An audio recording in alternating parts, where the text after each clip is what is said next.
agaasimaha banka dhexe Jamhuuriyadda Soomaaliland mudane Axmed Xasan Carwo ayaa maanta kormeer ku yimi laanta banka ku leeyahay magaalada Caynaba ee xarunta gobolka Saraar.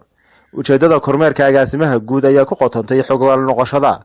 iyo kormeerka shaqada guud ee ka socota banka magaalada Caynaba. Agaasimaha oo socdaalkiisan uu ku wehelinayay korjoogaha banka ee gobolada Bari Cumar Xogogaal ayaa waxa uu soo indheeyay qaybaha kala duwan ee banka. Ugu dambeyntiina waxa uu kulan la yeeshay maamulka iyo shaqaale weynaha kala duwan ee ka howlgala banka magaalada Caynaba. Ugu horreynba waxa halkaasi ka hadlay maamulaha banka magaalada Caynaba Cabdilaahi Sheekh Aadan waxaanu faahfaahin ka siiyay shaqada ka socota banka magaalada Caynaba. Koowdii bishii labaad 2021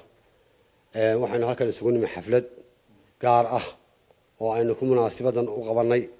agaasimaha guud ee banka Jamhuuriyadda Soomaaliland Axmed Xasan Carwo oo inoogu yimi wafdi khaas ah oo ay la socdaan korjoogaha gobolada Bariga banka Soomaaliland Cumar iyo ku-xigeenkiisa oo la socda Axmed Iimaan. waxaanu dilenahay madaxda sharafta leh wasar agaasime soo dhawaada ku soo dhawaada laanta Caynabo aniga oo ku hadlaya magaca shaqaalaha laanta Caynabo oo ah maamulihii laanta Cabdilaahi Sheekh Aadan waxaanu ku leenahay welcome to Open Hands. marka laantanina waa laan in badan furnayd waa laan tayo leh waa laan dakhli leh oo dhinaca kasabka marka la eego kharash badan soo xireysa. sidoo kale korjoogaha baaranka ee gobolada Bari Cumar Xogogaal ayaa isaguna faahfaahin dheeraad ah ka siiyay agaasimaha banka dhexe shaqada ka socota baaranka gobolada Bari ee dalka Jamhuuriyadda Soomaaliland. agaasimo guud maanta sharaf weyn bay inoo tahay inaynu agaasimihii guud ee banka dhexe inaynu halka ku soo dhaweyno Axmed Xasan Carwo laanta Caynaba oo uu soo maray laanta Oodweyne oo hawsheedii operationkeedii uu soo furay laanta Burco uu soo maray iyo halkan oo Caynaba uu soo igaaday insha Allah la saanood iyo ceeri gaabana mar dambe ayuu maanta qorshihiisu intan ku ekaa tagi doona agaasimo guud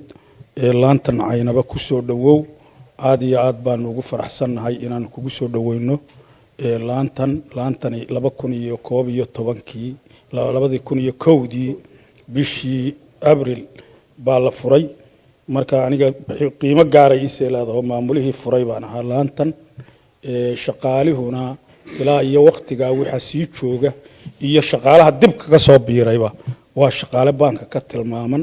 ugu dambeyntiina agaasimaha banka dhexe Jamhuuriyadda Soomaaliland mudane Axmed Xasan Carwo ayaa waxa uu mahadnaqay maamulka iyo shaqaalaha ka howlgala banka magaalada Caynaba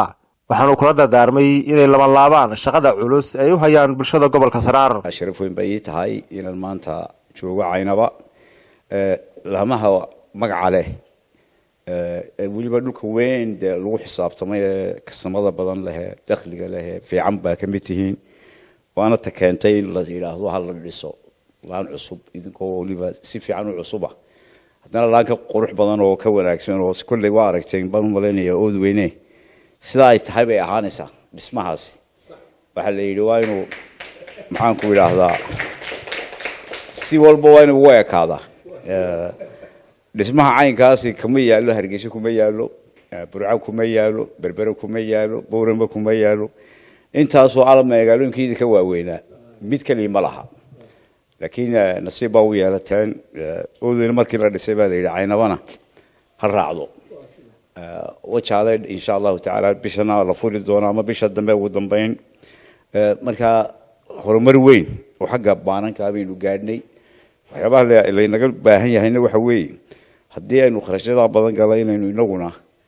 إنه حصل صار يرانو وشقدي كردينو وخرج كي يرانو ومحنكو إلى هذا تذكر إنه قدام ضد هدي شيء مسكحة كوهية إن أي وحي أي سيف كريان خرجه يريان